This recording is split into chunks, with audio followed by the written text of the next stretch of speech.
Kembali di Breaking News Kompas TV, Saudara, terdakwa pembunuhan Yosua Richard Eliezer membacakan nota pembelaannya atau pleidoy di persidangan pada pekan lalu.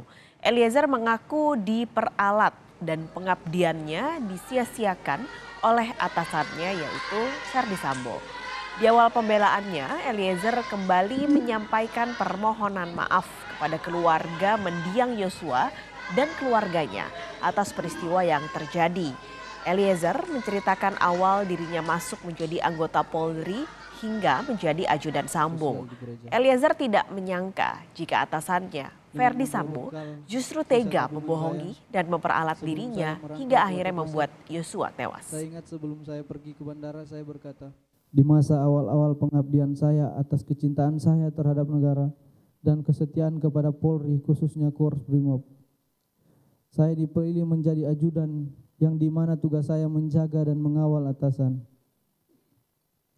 Di usia saya ini tidak pernah terpikirkan ternyata oleh atasan saya, di mana saya bekerja memberikan pengabdian kepada seorang jenderal berpangkat bintang 2 yang sangat saya percaya dan saya hormati, di mana saya yang hanya seorang prajurit rendah berpangkat barada, yang harus mematuhi perkataan dan perintahnya.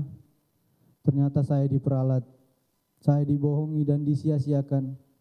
Bahkan kejujuran yang saya sampaikan tidak dihargai, malahan saya dimusuhi.